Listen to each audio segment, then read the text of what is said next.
Mesdames, Messieurs, bonsoir et bienvenue à tous. Après 30 ans d'échecs, jusqu'où peut aller le ministre des Finances dans la traque aux fonctionnaires fictifs? Louis-Paul Motazé annonce une opération de comptage physique des agents de l'État et les institutions bancaires ont été mises à contribution.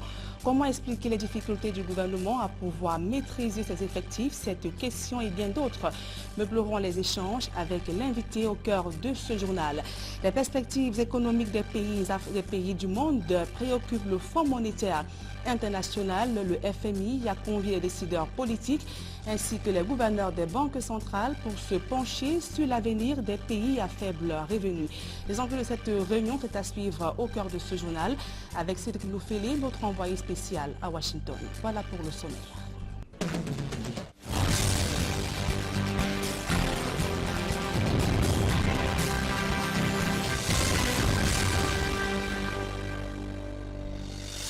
Mesdames, Messieurs, une fois encore, bonsoir et bienvenue au journal. Je vous le disais en titre, les institutions bancaires promettent leur soutien sans faille à l'opération de comptage physique des agents de l'État. L'opération que vient de lancer le ministre des Finances vise à débusquer les fonctionnaires fictifs qui continuent d'émager dans le budget de l'État et ce qui fait perdre d'ailleurs des milliards de francs CFA à l'État chaque année. Marcelin Gansop et Emmanuel Diop. 3 mois dédiés au comptage physique des personnels de l'État. L'opération que vient de lancer le ministère des Finances fait jaser environ 10 ans après la dernière. Les agences bancaires, déjà parées pour la matérialisation de cette action gouvernementale, promettent un appui sans faille. Sur le terrain, ils vont nous apporter les affiches, les flyers, et on pourra les accompagner aussi dans le cadre explicatif au moment de l'effectivité du comptage. Sur le plan de la logistique, les points de comptage ont été définis en tenant compte des effectifs par zone. En moyenne 1500, dont la logistique veut dire apporter une table, une chaise, une tente. Nous sommes en saison de pluie. Le comptage physique, qui commence ce mois d'avril, est favorablement accueilli par les établissements bancaires, dès lors qu'ils se disent également préoccupés, autant que le gouvernement, par la rationalisation de la dépense salariale de l'État. Nous tenons un fichier global des agents publics domiciliés dans nos livres. D'ailleurs, c'est sur la base de ce fichier qu'à la fin du mois se fait la paye de ces agents publics. De manière formelle, la banque a une obligation, si elle reçoit l'information qu'un agent public est décédé, d'informer effectivement le ministère des Finances. On peut avoir effectivement des salaires qui arrivent et on se rend compte effectivement que le client, après un certain nombre de mois, ne touche pas son salaire. Donc nous procédons à des investigations en interne et nous avons l'obligation du retour des fonds auprès du ministère des Finances. L'opération similaire, conduite il y a une dizaine d'années, avait permis de débusquer quelques 4255 agents publics fictifs pour une économie budgétaire de l'ordre de 9,7 milliards de francs CFA par an. Des données publiées avec assurance par le directeur général du budget au ministère des Finances. Sauf qu'entre-temps, le phénomène a certainement pris de l'ampleur devant la faiblesse des systèmes tels que Antilope, CIGIPES et autres. À ce jour, le fichier solde de l'État affiche quelques 320 000 agents publics. Le comptage physique, qui va durer 3 mois, ambitionne d'éliminer les intrus afin que seuls ceux qui ont voix au chapitre émargent désormais au budget de l'État. Les agents publics visés sont attendus à la caisse des établissements bancaires, munis d'une demi-photo, des photocopies de la CNI, des actes de recrutement et d'avancement, de l'attestation de présence effective au service et le cas échéant de l'acte de nomination, en espérant que les fruits tiendront la promesse des fleurs. Et comment expliquer les difficultés de l'État à pouvoir maîtriser ses effectifs? Et je reçois donc sur ce plateau Maître Emmanuel Pincy. Il est avocat au barreau du Cameroun et cadre militant du RDPC. Merci de bonsoir et merci d'être venu. Merci de m'avoir invité. Et je dis bonsoir à vos millions de téléspectateurs. Alors, vous avez suivi tout à l'heure dans le reportage de Marcelin Gansop, Louis-Paul Motazé. Le ministre des Finances vient de lancer la traque contre les agents fictifs de l'État. Une opération de comptage physique du personnel doit donc démarrer d'ici quelques jours. Alors, quel crédit accordez-vous à cette nouvelle opération, sachant que par le passé, plusieurs actions ont été menées mais n'ont pas porté de fruits? Bon, je ne suis pas certain que ça n'ait pas porté des fruits. Je crois que l'une des grandes opérations était en 2006, et dans laquelle on avait trouvé déjà qu'il y avait à peu près 65 ou 66 000 fonctionnaires.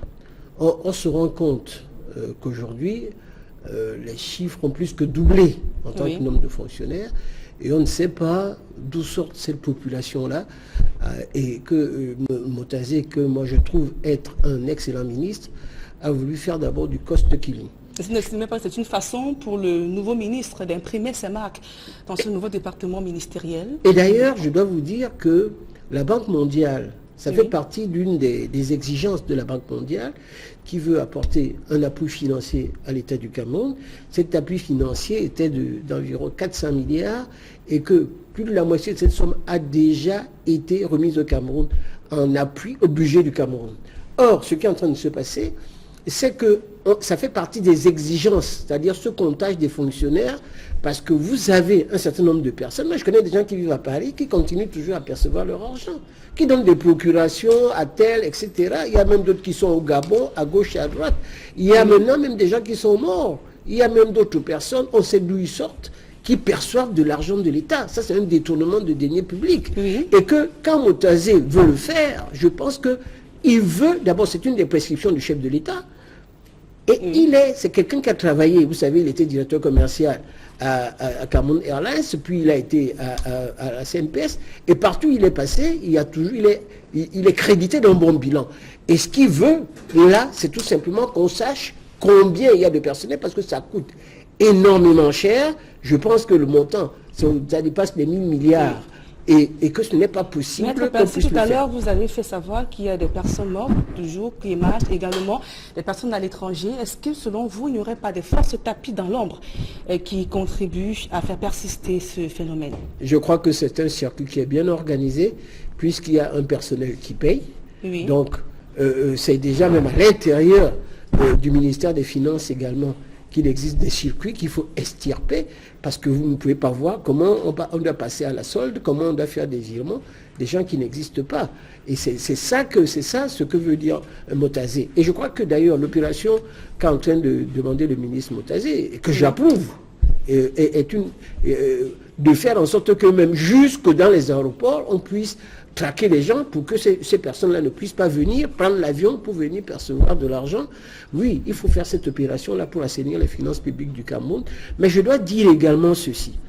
Il est intolérable que ce pays-ci, en 10 ans, le nombre de fonctionnaires ait plus que doublé. Ça veut dire quoi? Qu'est-ce qui fait problème? Ça veut dire que chaque ministre engage ses frères et sœurs du village. Il y a des ministères maintenant où, si vous allez, si c'est quelqu'un est de telle tribu, vous mettez plein de gens de la tribu, vous allez, etc. Ils mettent les gens qui ne travaillent pas.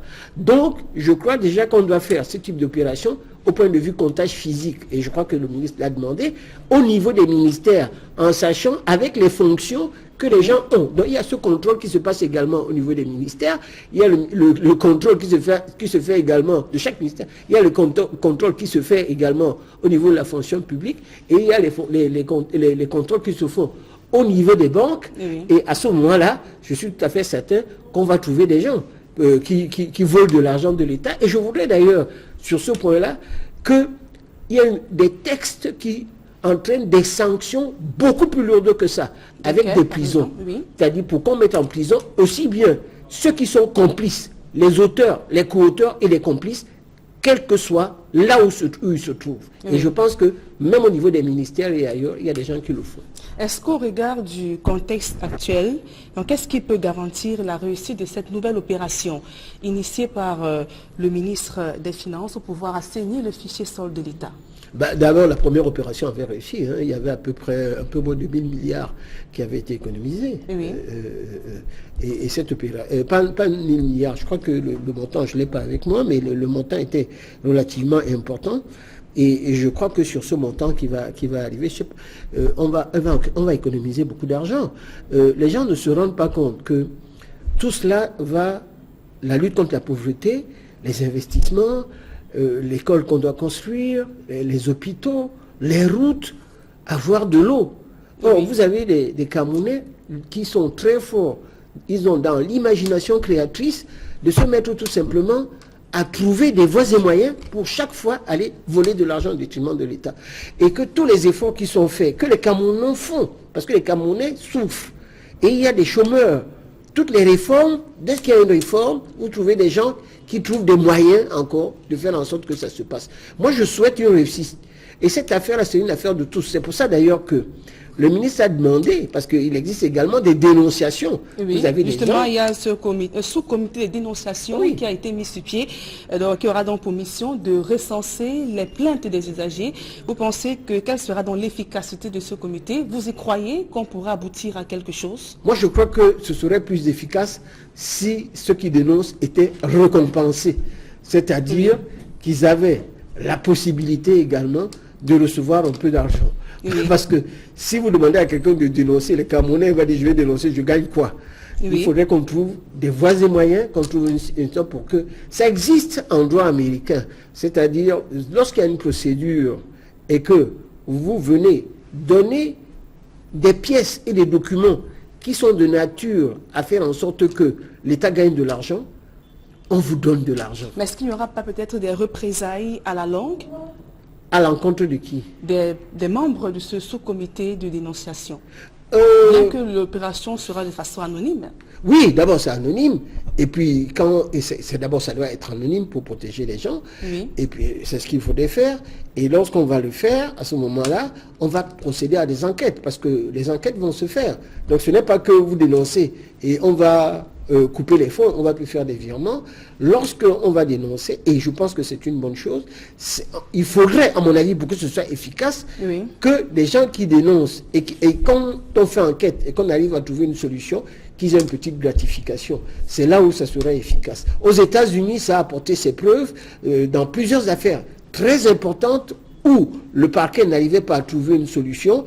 Eh bien, il y a des gens qui sont venus, qui se comportent comme, j'allais dire, des amis de la juridiction pour apporter des documents et des preuves pour faire condamner. Et là, ils recevaient une partie des fonds qu'ils ont fait encaisser. Merci Maître Emmanuel Pincy. Nous reviendrons certainement sur cette question et bien d'autres au cours de ce journal. Le temps de signaler que le JICAM vole au secours des PME qui rencontrent des difficultés. Au Cameroun, le groupement interpatronal du Cameroun vient de créer un centre de développement des petites et moyennes entreprises. C'est une structure qui viendra non seulement en appui à ces entreprises dans la demande au financement ainsi bien à l'acquisition des informations nécessaires pour leur développement. Le reportage de Georges Mitterrandam et de Sylvestre Zangao. Il faut parfois s'armer de beaucoup de courage pour affronter l'univers des petites et moyennes entreprises au Cameroun, tant le secteur rencontre des difficultés dont les principales sont liées à l'accès au financement. Le JICAM a donc décidé de venir à leur secours en créant le centre de développement des PME. L'apport de ce centre sera principalement de venir proposer des solutions aux problèmes qui ont été identifiés. C'est-à-dire quoi? C'est-à-dire les difficultés au niveau managérial pour les PME, l'accès au financement, l'accès au marché et l'extension pour les entreprises. Mais également pour la diaspora, leur permettre de rentrer au pays, investir et surtout, enfin, avoir la possibilité de trouver des informations fiables sur les marchés, sur les secteurs d'activité et même sur les métiers. Le JICAM répond là à une préoccupation qui voulait que le patronat camerounais ne se concentre pas uniquement sur les grandes entreprises. Nous avons dédié tout un département, nous avons dédié tout un personnel, nous avons mis en place des moyens spécifiques pour s'occuper de la PME. Nous avons donc déployé un certain nombre de spécialités fiscales, douaniers, environnement des affaires, afin d'aider les PME à se structurer et à être plus performants. En partenaire du secteur privé, le gouvernement, à travers le ministère des Petites et Moyennes Entreprises, de l'économie sociale et de l'artisanat, salue cette initiative du JICAM. C'est un signe fort de ce dialogue public-privé parce que beaucoup d'institutions d'État, beaucoup de comités le font déjà. Mais le secteur privé, tout comme l'État, estime que ce que nous faisons ne peut pas suffire à toutes les entreprises du secteur privé.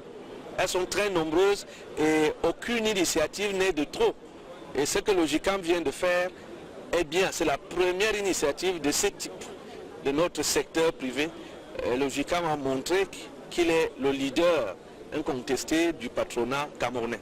Pour les promoteurs des petites et moyennes entreprises qui attendent de voir l'impact de ce centre de développement sur leurs activités, il faut déjà accueillir la bonne nouvelle. Cette initiative vient véritablement outiller non seulement les gérants de PME, les propriétaires de petites et moyennes entreprises, parce que quand on parle de PME, ne voyez pas la structure, il faut des hommes pour mettre en place tout ce gros travail intellectuel, technique, productif et même financier et autres. Donc avec le centre de promotion des PME, c'est une très bonne initiative. On va voir le contenu au fur et à mesure que les PME vont arriver et adhérer. Selon une étude du Centre d'analyse et de recherche sur les politiques économiques au Cameroun, entre 2010 et 2016, le taux de disparition des PME est de 72% et la situation n'a pas changé en 2017. Beaucoup d'espoirs sont donc fondés sur le Centre de développement des PME que vient de créer l'OGICAM. Je vous propose d'écouter à présent cette réaction de Babi Sankana. L'expert financier revient sur les spécificités du Centre de développement des PME. Il est au micro d'Equinox Télévision. Lorsque on commence à mettre en place des structures, vous voyez, pour services communs, qui visent à résoudre des problèmes structurels, parce que les PME, ça va toujours exister. Et les problèmes dont on parle, ça va toujours exister. C'est pour ça que ce type de structure, en fait, l'offre peut durer le plus longtemps possible. Et il est effectivement approprié que parmi tous les services, il y en a qui sont plus critiques que d'autres.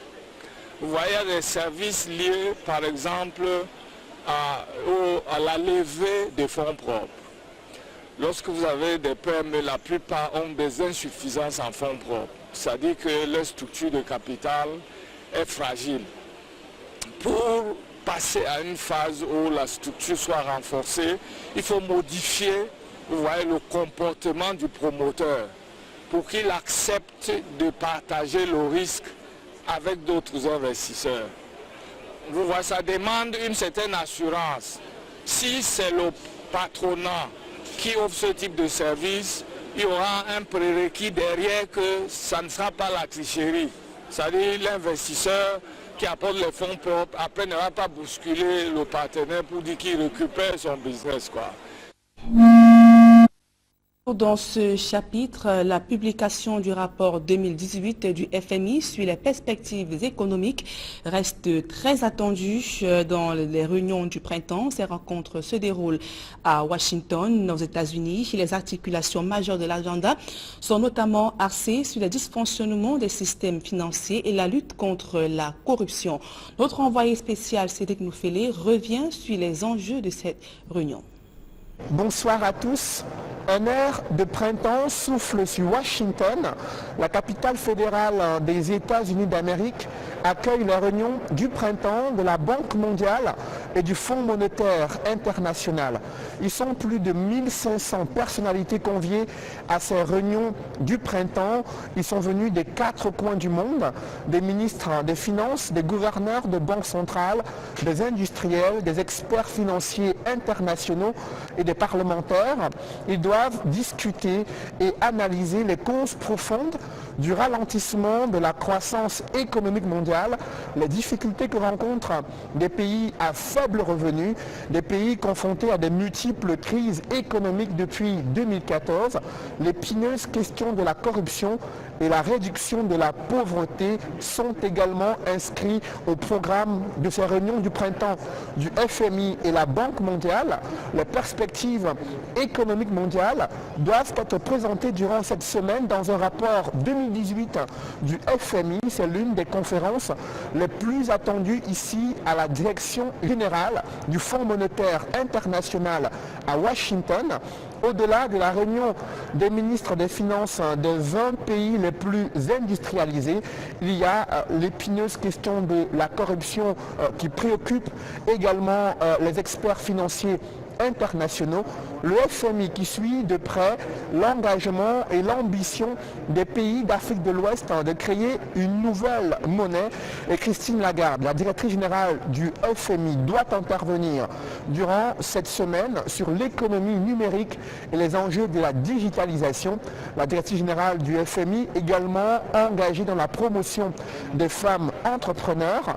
Autre préoccupation majeure pour les pays d'Afrique subsaharienne, ce sont les programmes de redressement économique conclus avec le FMI.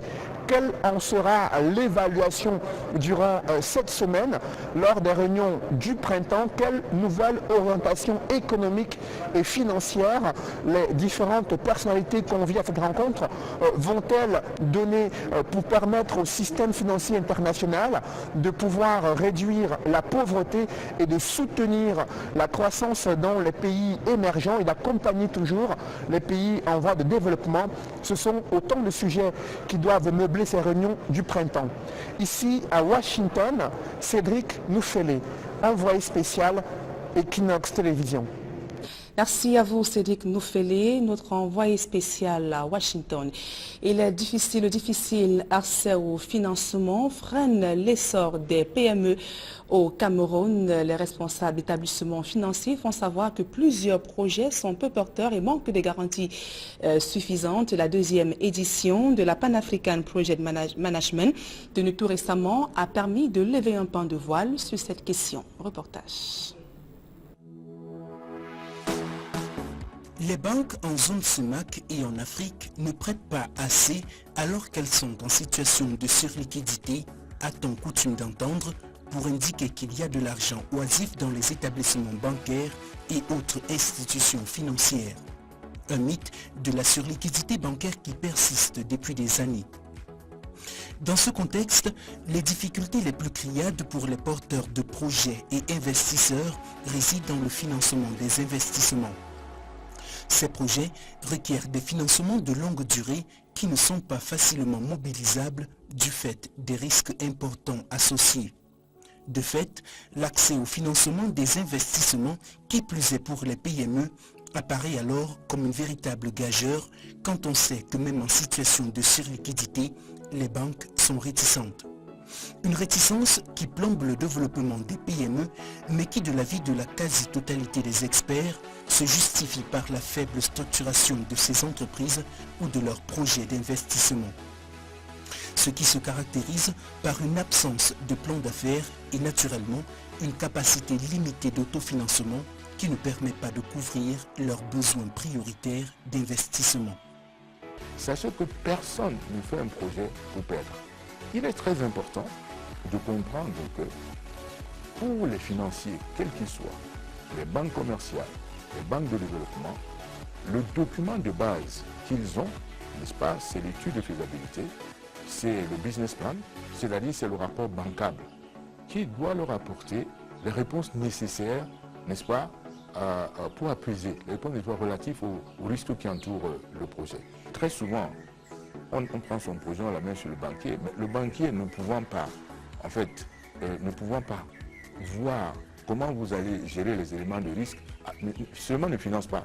Bon, vous parlez du contexte de surliquidité. Il peut être en situation de surliquidité, mais si vous lui apportez un projet auquel il ne comprend rien, notamment en termes, n'est-ce pas, d'asymétrie d'information, il ne le fera pas. Une première explication peut être pour certains promoteurs qui n'expliquent pas le paradoxe qui existe dans certains cas entre l'oisiveté des ressources financières dans les coffres des banques et institutions financières et l'absence ou la rareté de financement dont souffrent les PME. Plusieurs entrepreneurs évoquent leur incapacité à fournir des garanties jugées onéreuses que leur réclament les banques. Or, ces mêmes entrepreneurs ne mettent pas toujours en avant l'importance de bons dossiers d'investissement, des dossiers bancables. Du côté des banques, on est formel. Si l'activité et sa rentabilité sont assurées, le projet est bancable et les garanties ne viennent qu'en seconde position. À Afriland First Bank Cameroun, nous parlons de l'Afrique, je vais donner l'exemple du Cameroun, nous avons un portefeuille crédit, un encours de crédit de 623 milliards. La dernière chose qu'on regarde, c'est la garantie. Nous ne finançons pas des garanties, nous finançons l'activité. La première garantie, c'est l'activité. Si donc les banques financent l'activité ou les bons projets et non la garantie, force est donc de constater que leur réticence à l'ouverture de lignes de crédit pour les PME est due à autre chose, certainement à la structure et le montage du projet tel que présenté par le porteur. La mauvaise préparation des projets et qui fait que d'une part, les gens qui ont l'argent, c'est-à-dire les banquiers, ont les ressources, et ils se plaignent qu'il n'y a pas de bons projets, c'est-à-dire des projets bancables. Et en même temps, ceux qui portent les projets, ceux qui sont les promoteurs, ont aussi la difficulté à amener des projets que les banquiers acceptent. Vous voyez, donc il y a un gap entre ceux qui ont l'argent, qui sont prêts à le mettre pour les projets, et ceux qui sont promoteurs des projets.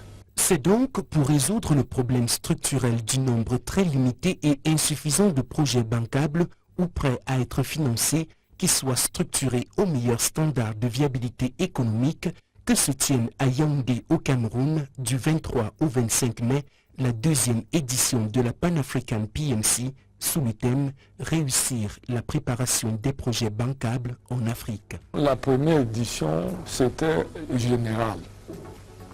Parler du management de projets en Afrique globalement. Maintenant, pour cette année 2018, on a donc choisi un problème particulier qui mine un peu, si vous voulez, l'investissement en Afrique. Et techniquement, donc, nous avons opté pour résoudre ce problème en organisant cette conférence qui est donc consacrée au succès de la préparation des projets qui soient bancables. C'est pour ça qu'on a focalisé un peu le sujet dessus. Donc il s'agit en fait de clarifier le processus de préparation des projets, de le rendre maîtrisable, de l'idée, donc définition du projet, jusqu'au closing financier, c'est-à-dire où les banquiers ont tout accepté, ils sont prêts à mettre l'argent. Cette conférence est importante parce qu'elle va probablement aboutir à obliger, c'est-à-dire à créer un cadre institutionnel, probablement un cadre législatif qui obligera les porteurs de projets à passer par des professionnels qui sont susceptibles, n'est-ce pas, de les aider à créer, à construire des rapports bancables. Et à ce moment-là, on réduira ce que j'appelle la symétrie d'information, c'est-à-dire le gap d'information entre les prêteurs et les porteurs de projets. La deuxième édition de la Pan-African PMC s'annonce par conséquent novatrice avec une vingtaine d'experts en provenance du monde entier qui édifieront près de 1000 participants et 800 délégués sur 16 thématiques qui résumeront le cycle complet d'un projet qui se veut bancable. Il s'agit de manière générale de vous offrir toutes les clés de succès qui vous permettront de rendre votre projet bancable et de le monter en toute sérénité avec la garantie de sa rentabilité. Et dans le reste de l'actualité, face aux difficultés de logement, de nombreux habitants choisissent de s'installer dans des zones à risque. C'est le cas autour de l'aéroport international de Douala. Face aux pressions des instances internationales, le gouvernement vient de déguerpir des riverains afin d'effectuer des travaux de réfection. Innocent Abega et Kediara. Newton Aéroport, arrondissement de Douala 3, par une après-midi ensoleillée. Par endroits, les rues sont vides, tandis qu'à d'autres on aperçoit quelques individus qui vaquent à leurs activités quotidiennes. Normal, c'est la période de classe. Pourtant, si le quartier semble similaire à de nombreux autres de cet arrondissement, mi-urbain, mi-rural, il a une particularité, celui de sa proximité avec l'aéroport international de Douala, unique porte d'entrée et de sortie aérienne de la capitale économique et de toute la région littorale. Dans les profondeurs de ce quartier populeux, nous sommes allés à la rencontre des riverains pour toucher du doigt un quotidien que le voisinage qualifie de risqué. Nous vivons ici sans souci aucun, parce que sincèrement, la voie de l'avion, ça sort de l'autre côté, de l'est, et ça va à l'ouest. Nous qui sommes ici, il y a même les avions qui atterrissent, on ne sent même pas le moindre bruit, à moins qu'on Peut-être qu'on est au bord de la route, on voit comment ça atterrit, on voit comment ça pense qu'on envole. Rien de dangereux en somme, nous attestent ces riverains qui ont fini par s'habituer à la grosse perturbation sonore produite par les avions. Avant, il y avait les gros avions, les Boeing 747. Quand la Boeing passait, tu entendais comment les maisons faisaient le bruit. Ça ne nous a pas effrayés. Aujourd'hui qu'il n'y a plus des avions, les petits avions des taxis, là, comment ça peut nous vous effrayer? C'était pas la même chose. C'était un peu difficile. Il fallait de temps en temps se réveiller. On pensait que notre maison devait s'écrouler ou l'avion tombait sur nous. Aujourd'hui, près de 30 années plus tard, le bruit est toujours là, mais on a fini à force par ne plus l'entendre. Même pour les plus jeunes, ces gigantesques oiseaux mécaniques se sont transformés en objet de jeu. Le bruit, plutôt, quand ils entendent l'avion passer, ils crient l'avion, l'avion, l'avion, l'avion. Donc ils sont fiers de cet avion. Ils naissent avec le bruit, ils grandissent avec ce bruit. Donc ils sont habitués, ils sont à l'aise. Risque de santé, je vous jure que même si c'est au ciel que vous allez, vous êtes malade. Vous pouvez toujours être malade. Une réalité qui ne fait pas oublier aux riverains la précarité de l'endroit, ainsi que l'insécurité sociale à laquelle ils font face au quotidien. Changer le quartier en tant que tel, oui, parce que bon, ici on n'a pas de titre foncier. Là peut-être j'irai là où j'ai une sécurité.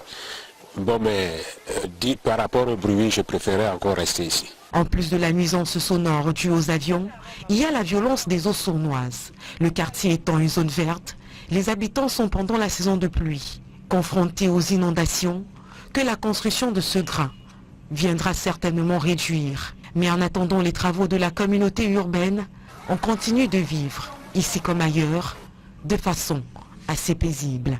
De ce côté, nous avons l'aéroport international de Douala dans toute sa magnificence, avec tout ce qui s'y dégage en termes de bruit lié au vombrissement de moteurs d'avions qui atterrissent et décollent en permanence. Pourtant, les populations ont su être dans un état d'harmonie totale avec ces bruits. Elles se sont, comme qui dirait, habituées. Et à l'idée de quitter ce quartier, la réponse est tout de suite non. Pour Equinox Télévision, depuis l'aéroport international de Douala, nous sommes Innocent Abega et Kediaha. Dans le panier de la ménagère, la tomate se fait de plus en plus rare. C'est que depuis quelques semaines, cette denrée a connu une flambée des prix et sur les raisons de cette surenchère, les acteurs de la chaîne de production dénoncent la présence des commerçants étrangers dans les principaux bassins agricoles. Conséquence, la tomate se vend à prix d'or. Innocent Abega et Gladys Sidi. 10 000, 11 000, voire 12 000 francs CFA. Les sommes à débourser pour un cajot de tomates actuellement sur le marché. Pourtant, il y a à peine 3 mois, le même cajot de tomates s'arrachait parce qu'il coûtait entre 2 500 et 3 000 francs CFA. Comment justifier l'inflation observée actuellement sur le marché du gros et du détail? Présentement, il y a trop des étrangers. Avant, il y avait la fermeture des frontières. Comme on a ouvert toutes les frontières, les étrangers sont présentement à l'ouest. Ils achètent plutôt dans les champs. Voilà pourquoi la tomate est chère. Quand les frontières étaient fermées, on vendait la tomate à 2 500, 3 000 francs. Tout le monde était satisfait. Mais comme on a déjà ouvert les frontières, dis-moi alors comment on ne doit pas vendre cher. On est dans le besoin, mais on ne trouve même pas. Aujourd'hui, on va à 9 000, 10 000. La réouverture des frontières, la présence d'acheteurs étrangers dans les principaux bassins de production sont autant de facteurs qui font grimper les prix de la tomate sur le marché. Et ceux qui payent le prix fort de cette spéculation, ce sont les commerçants grossistes et détaillants et bien sûr les ménagères. 8 tomates là c'est 350, 3 à 1000 francs. Et ici c'est 8 tomates à 500. Et nous vendons même 7 à 500 parce que les graines qui sont plus grosses que ça c'est 7 à 500, 6 à 500. Parce que dans le panier quand nous achetons déjà la tomate à 12 000, ça veut dire que les fruits s'y débordent déjà 50 francs. Donc nous achetons déjà à 75. C'est la raison pour laquelle sur le marché on ne peut pas vendre les tomates à 100 francs et 200. Voilà pourquoi nous avions annulé les tas de 100 francs et les tas de 200. La tomate commence à partir de 350 à 500. À plus forte raison, il y a même les tas de 1000 francs. Les ménagers trouvent ça cher, mais nous n'avons pas de choix. La tomate est très chère dans le marché, donc ça ne va pas. Ces petites tomates que vous allez acheter à 300 francs, et je suis obligée d'acheter même si c'est cher. va faire comment? Avec cette inflation, les grossistes multiplient les stratégies pour tenter de satisfaire leur clientèle. Ainsi, ils proposent d'un côté des cajots contenant des tomates encore en bon état et ce sont les plus chers sur le marché. Et de l'autre côté, les cajots contenant des tomates de moins bonne qualité à des prix beaucoup plus accessibles. Le sondage, c'est que dès qu'on enlève un panier, on enlève deux fruits ou 3 fruits. Et le sondage, on vend ça à 12 000, 13 000. C'est la meilleure qualité. On vend le aussi à 7 000, 8 000. Mais dedans, il y a aussi le cassé dedans. C'est mélangé. Il y a le petit, il y a le grand dedans. Le prix de la tomate a pratiquement triplé en quelques semaines. Producteurs et commerçants déclarent qu'une partie de la production locale est destinée à alimenter les pays voisins, tels que la Guinée équatoriale, le Gabon, entre autres, où les prix sont plus intéressants. Les zones de production que sont le département du Noun à l'ouest, du Bas-Mekim et de la Léquié dans le centre, sont la cible des exportateurs. Et pour l'instant, rien ne garantit une baisse des prix dans les prochains jours.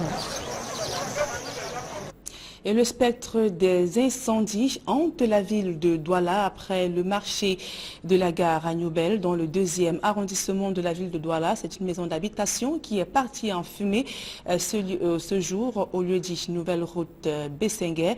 Une fois de plus, le retour brusque de l'énergie serait à l'origine de l'incendie. Plus de précisions dans ce reportage d'Auréole Tchoumi. C'est de la salle de rédaction d'Equinox Télévision que les reporters ont localisé une colonne de feu. La curiosité nous conduit sur le site. Surprise, c'est une maison d'habitation qui brûle. Les flammes sont sans pitié. La qualité du matériau aide à accroître leur propagation.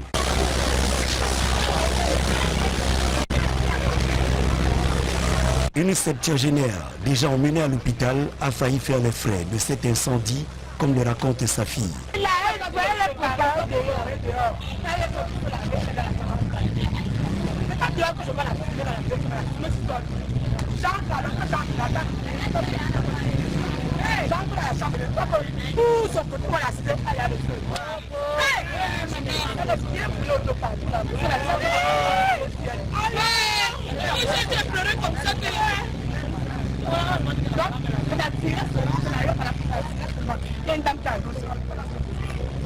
Les sapeurs-pompiers arrivent et engagent une lutte acharnée pour sauver les maisons voisines.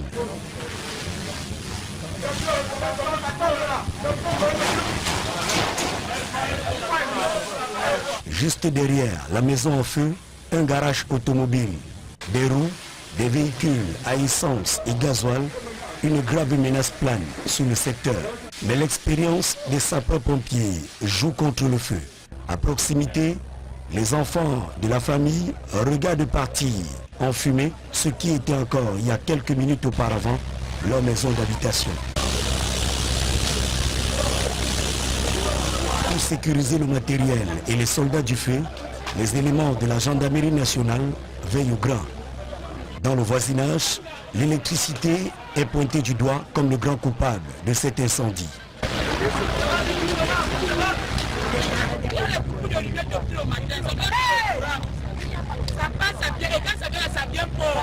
Rien n'a pu être récupéré dans cet incendie, aucun effet personnel, aucun document, encore moins le mobilier de maison.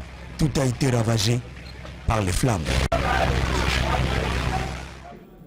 La récente publication des résultats de l'examen d'entrée au barreau du Cameroun continue de faire des vagues et la récente sortie du bâtonnier hier qui a d'ailleurs lancé un défi à quiconque d'apporter une preuve d'un quelconque trépatouillage dans ces résultats. Par contre, les candidats recalés estiment qu'il y a eu des fraudes et ont d'ailleurs sollicité l'arbitrage du chef de l'État, Paul Biya. Maître Emmanuel Pincy, comment appréciez-vous ces différentes réactions? Je trouve que le bâtonnier a bien réagi et je pense que moi j'étais membre du Conseil de l'ordre en 84 parce que le bâtonnier a prêté serment je crois en 91, donc quelque chose comme ça. Ou en 80. Mais donc je suis un avocat du barreau de Paris, j'ai fait l'Institut d'études judiciaires où j'ai eu le certificat à la profession d'avocat qui est un examen qui incombe à l'État. Oui. C'est-à-dire je l'ai fait à l'université de Paris Assas Donc j'ai fait cet institut, j'ai eu mon diplôme, certificat d'études judiciaires, et j'ai fait un diplôme pour devenir avocat. Et après j'ai travaillé dans un cabinet où j'ai suivi une formation professionnelle permanente pour devenir 3 ans plus tard avocat. Donc j'ai prêté serment le 15 février 1978 à la première cour d'appel de Paris. Et ce qui se passe ici, le ministre de la Justice, garde des Sceaux, nous avait conviés, je pense en novembre 2016, pour constater que sur la ville de Douala et de Yaoundé contiennent les 3 quarts des avocats. C'est-à-dire la moitié à Douala, l'autre quart à Yaoundé, un peu plus dans le sud-ouest qu'au nord-ouest, et quelques-uns, une centaine, par exemple, à Bafoussam et aux environs, et le reste éparpillé dans tout le Cameroun. Alors on se trouve avec 4000 avocats. Vous avez un énorme problème actuellement, les avocats ne sont pas formés. Parce que le diplôme qu'on demande à un avocat, c'est une licence en droit, une simple licence de 3 ans. Et vous avez de l'autre côté les magistrats qui sont formés avec la maîtrise, ou le master maintenant, et qui font 2 ans à l'école. Donc vous travaillez chez un avocat qui lui-même est mal formé, ça fait en définitive quelqu'un qui doit sortir déformé. L'examen qu'on fait, quand on fait ces examens-là, c'est pas que tout le monde sorte pour devenir avocat, mais parce que le marché n'existe pas. Le taux d'échec trop élevé. Mais il faut qu'il soit bon. On ne peut pas mettre sur le marché des gens qui sont incapables de pouvoir renseigner un client. Je peux vous dire des justiciables quand on les envoie. Est-ce que ces gens savent ce que c'est que des contrats innommés? Par exemple, est-ce qu'ils savent ce que c'est que les contrats de coopération interentreprise? Est-ce qu'ils ont entendu parler de ce qu'on appelle des contrats complexes, des contrats pétroliers, des contrats miniers, en matière fiscale? L'avocat doit être partout pluridisciplinaire. Christine Lagarde est une avocate, mais vous voyez comment elle se meut et qu'elle travaille un travail économique. Or, les avocats ici sont mal formés et déformés. Donc, il faut mieux les former. Ça, c'est pour que les justiciables soient à mieux de pouvoir défendre leurs intérêts et récupérer leurs créances. Nous avons un problème au Cameroun. Il n'y a pas de monopole au niveau de la profession. 85 à 90% des avocats crèvent la dalle, n'arrivent pas à manger. Donc, on vous a envoyé sur le marché parce que le recouvrement de créances, essayez d'aller demander à un avocat de récupérer une créance, par exemple, de 200, 100 millions, 300 millions. Il met 14 ans, 15 ans pour récupérer de l'argent. Donc, c'est sur la base de récupération de l'argent que l'avocat reçoit un pourcentage. Oui. Or, ces gens-là vont, il n'y a pas de marché. L'État lui-même se préoccupe d'avoir des avocats, des fonctionnaires qui défendent l'État au niveau du tribunal administratif. Et ces avocats-là, quand vous allez les envoyer, ils font quoi? Nous étions à Kumba une année, les avocats étaient incapables de rentrer chez eux. Vous pensez qu'il faut revoir la formation des avocats au Cameroun? Le ministre, il a été décidé qu'il va y avoir un institut d'études judiciaires, oui, et que ça se fera avec des facultés pour mettre les avocats à niveau, pour que lorsque vous allez voir un avocat, vous savez que cette personne-là ne va pas vous plaire. Parce que si vous prenez un avocat qui ne comprend rien, la seule chose, il va aller négocier avec son copain qui était à la fac avec lui, pour à ce moment-là utiliser d'autres méthodes, voire même la corruption pour avoir des décisions qui sont des décisions mauvaises. Et le barreau a décidé que ça ne va pas se passer comme ça. Oui. Donc, les concours, on doit le savoir, tous les concours pour faire des examens, il faut le mériter.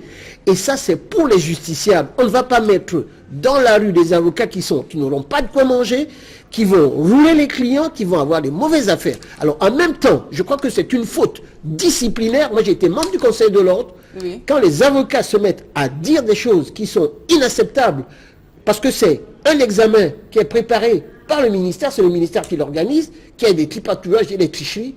Moi, c'est une action disciplinaire pour pouvoir sanctionner ce genre de comportement. Maître Emmanuel Percy et ses avocats recalés ont d'ailleurs saisi l'arbitrage du chef de l'État. Est-ce que vous ne pensez pas que cela pourrait ternir l'image de cette profession libérale?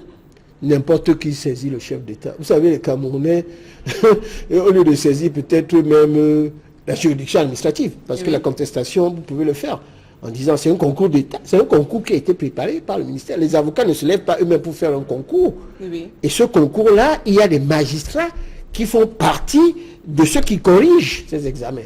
Donc ils sont là, à l'écrit, ils sont là, à l'oral. Et donc vous n'allez pas dire que parce que vous êtes mauvais, on va vous admettre. Pour vous mettre où? Pour manger quoi? Pour vivre comment? L'extension du champ de compétences dans la formation fera des avocats qui sont valables et comptables. Et je voudrais encore faire une proposition. Moi, j'étais au Canada, je représentais le barreau du Cameroun, je pense, en 85. À l'époque, on a préparé l'OADA, où il y avait 14 000 avocats. Et dans les 14 000 avocats, vous avez des magistrats, vous avez des directeurs de société, des directeurs du contentieux. Parce que dans ces pays-là, vous pouvez avoir le titre d'avocat, mais travailler dans une société. Et quand vous travaillez dans cette société-là, vous cotisez, vous êtes astreint à la déontologie, c'est-à-dire vous n'allez pas voler, vous n'allez pas tricher, sinon on peut vous sanctionner comme avocat. Donc, nous devons aller sur ce point-là. Il n'y a pas de notaire avocat aux États-Unis, c'est les avocats qui font tout. D'ailleurs, c'est pour ça que dans le sud-est et le nord-ouest, quand l'État a voulu faire en sorte que on supprime la fonction de notaire aux avocats, ils ont dit non. Donc, l'extension du champ de compétences, ce qui est très important, c'est que ces jeunes hommes-là, il faudrait qu'ils travaillent encore beaucoup plus. Et lorsqu'ils l'auront fait, moi, au bout de 40 ans, je vais encore dans les séminaires et j'apprends tous les jours. 10 heures par jour, je travaille et j'essaie de me former, d'être toujours à hauteur et à niveau. Et c'est comme ça qu'on devient un bon avocat. C'est pas en allant écrire au président de la République. Le président de la République, vraiment, il a déjà trop de choses à faire. Vous voulez le tuer de travail, là, il ne va pas regarder. Il va l'envoyer ça au ministre de la Justice, qui lui-même, parce que là, vous accusez de tricherie, des magistrats, le Conseil de l'ordre, et là, vous êtes sanctionné. Merci, Maître Emmanuel Pincy, d'être venu. C'est moi qui vous remercie. Mesdames, Messieurs, c'est la fin de ce journal. Merci pour votre aimable attention à suivre tout juste après votre émission Parole de femmes avec Julingue Nyondi.